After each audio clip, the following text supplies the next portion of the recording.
തറയിൽ കോല് നട്ടിട്ട് മുകളിലേക്ക് പന്തലിട്ട് വിടുകയാണ് ഇവിടെ ചെയ്തിട്ടുള്ളത്. താഴത്തെ പന്തൽ മൊത്തം പടർന്നതിന് ശേഷം ഒരു വള്ളി മുകളിലേക്ക് പോയിട്ടുണ്ട്. അത് മുകളിലേക്ക് കെട്ടി മുകളിൽ പന്തലിട്ട് കൊടുക്കുകയാണ് ചെയ്തത്. കോവലിൻ്റെ മുകളിനോട് ചേർന്ന് തന്നെ 2 കറിവേപ്പും ഒരു പാഷൻ ഫ്രൂട്ടും നട്ടു വളർത്തിയിട്ടുണ്ട്. കോവലിൻ്റെ കൂടെ അതും പടർത്തി വിടുന്നുണ്ട്. ഇതെൻ്റെ കുറ്റിക്കുരുമുളക് കൃഷിയാണ്. കുറ്റിക്കുരുമുളക് കൃഷി നടുന്നത് ഞാനൊരു വീഡിയോ ചെയ്തിട്ടുണ്ട്. അതെൻ്റെ ചാനലിൽ പോയി നോക്കി കാണാവുന്നതാണ്.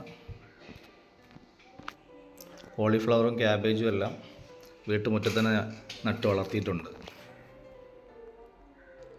ഇതെല്ലാം ഗ്രോ ബാഗിൽ പോട്ടി മിക്സ് നിറച്ചാണ് നട്ടിട്ടുള്ളത്. പോട്ടി മിക്സ് തയ്യാറാക്കുന്നത് എങ്ങനെയെന്നുള്ളൊരു വീഡിയോയും എൻ്റെ ചാനലിലുണ്ട്. അതും കയറി കാണാവുന്നതാണ്.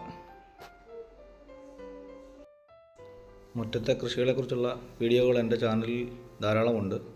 ഇതുവരെ ചാനൽ സബ്സ്ക്രൈബ് ചെയ്തിട്ടില്ലാത്ത ചാനലൊന്ന് സബ്സ്ക്രൈബ് ചെയ്തേക്കുക.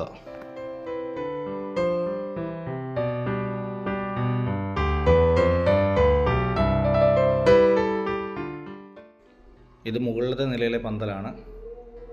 ഓപ്പൺ ടെറസ് നിറയെ പന്തലിട്ട് കൊടുത്തിട്ടുണ്ട്. ഒരു ദിവസം താഴത്തെ പന്തലിൽ നിന്നും ഒരു ദിവസം മുകളിലത്തെ പന്തലിൽ നിന്നും ധാരാളം കോവയ്ക്ക പറിക്കാവുന്നതാണ്.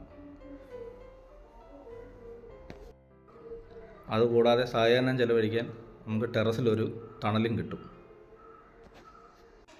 ഉപയോഗശൂന്യമായ പാത്രങ്ങളും വീട്ടിലെ ഇതുപോലുള്ള സ്ഥലങ്ങളും നമുക്ക് കൃഷി ചെയ്യാനായി ധാരാളം ഉപയോഗിക്കാം.